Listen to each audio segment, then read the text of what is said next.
You had no alarm, no phone, no app buzzing at 6 in the morning to guilt you awake.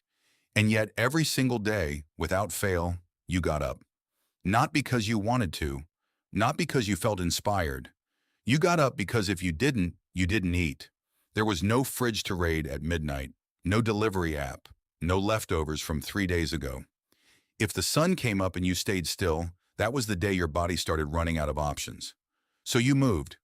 Every morning, for hundreds of thousands of years, your ancestors' bodies solved a problem you now pay therapists and productivity apps to solve for you. What did they have that you don't? It wasn't discipline. It wasn't a morning routine. It was something much older and much simpler, and it's still sitting inside your skull right now, mostly unused. For most of human history, there was no such thing as a rest day. Anthropologists who study hunter-gatherer societies point out that survival meant constant movement because food didn't come to you. You had to go find it, sometimes across enormous stretches of land, just to gather enough to make it to tomorrow. There was no stockpile. There was no savings account of calories. Waking up wasn't a choice you made. It was the only option your body allowed you to consider. Compare that to your morning. You have food 12 steps away. You have warmth, safety, a bed that isn't going anywhere. And somehow getting out of it feels like lifting something heavy. Doesn't that seem backwards? The version of you with everything to lose moved effortlessly. The version of you with nothing to lose can't make it off the mattress. Here's where it gets interesting. For decades, scientists assumed the chemical behind motivation, dopamine, was simply the brain's pleasure signal. Do something enjoyable, get a hit of dopamine, feel good, repeat. It was a tidy story. It was also wrong. A researcher named Kent Berridge at the University of Michigan ran an experiment that quietly rewrote what we thought we knew about motivation. He and his colleague Terry Robinson took rats and destroyed the dopamine-producing neurons in their brains. What happened next didn't make sense at first. The rats stopped eating, not because they couldn't taste the food. If you placed sugar water directly in their mouths, they still made the exact same satisfied expressions a normal rat makes. They could still feel pleasure just fine. What they'd lost was the ability to go get it. Surrounded by food, a rat without dopamine will starve.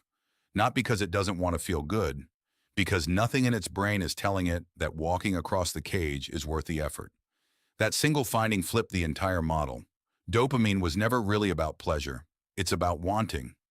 It's the signal that says, that thing over there is worth moving for. It's the difference between thinking a task sounds fine in theory and actually standing up to start it. So ask yourself something.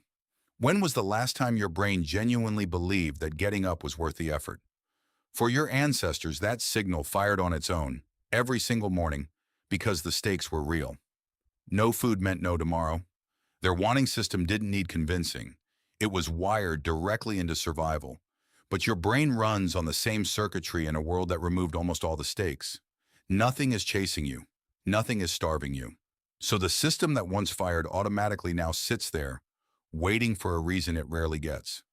There's a second piece to this, and it explains why some mornings feel heavier than others. Neuroscientists who study something called effort-based decision-making have found that your brain is constantly running a hidden calculation, weighing how much a reward is worth against how much effort it will cost to get it. Even when you want something, if the estimated effort feels too high, the brain quietly downgrades how badly it wants it. This is measurable in the striatum, the same reward circuitry Berridge studied, and it explains something most people mistake for laziness. It isn't that you don't want to get up. It's that your brain has run the math, and right now the cost looks bigger than the reward. Your ancestors never had to run that calculation because the cost of staying still was always higher than the cost of moving. Starvation made the math simple. You don't have that clarity.